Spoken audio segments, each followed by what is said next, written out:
We'll guide you through how to make text bounce in CapCut.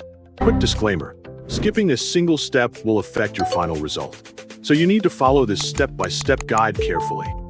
If this guide helpful, don't forget to like and subscribe. First, don't forget to comment if you still need our help or want to ask something, and we will reach you as soon as possible.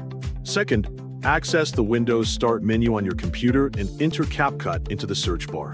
Select CapCut from the list of search results to launch the application and allow it to load completely until the home screen appears.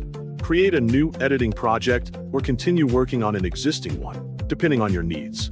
Add the video that you want to edit if it has not already been imported into the project.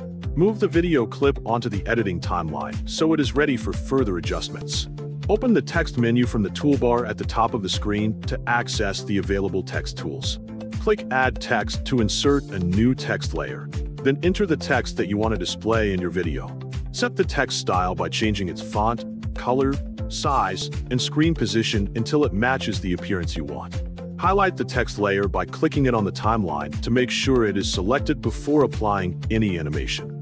Navigate to the Animation section in the Properties panel and review the available animation categories. Choose the In tab to display the entrance animations that can be applied to your text. Browse the available presets and apply the bounce animation to the selected text layer. Preview the animation in the playback window to see how the bounce motion appears with your video content. Watch the text carefully and determine whether the movement looks smooth and natural. If necessary, refine the animation timing until the bounce effect matches your preference and fits the pace of your project. Review the completed project one final time to verify that the text is easy to read and that the bounce effect enhances the overall presentation.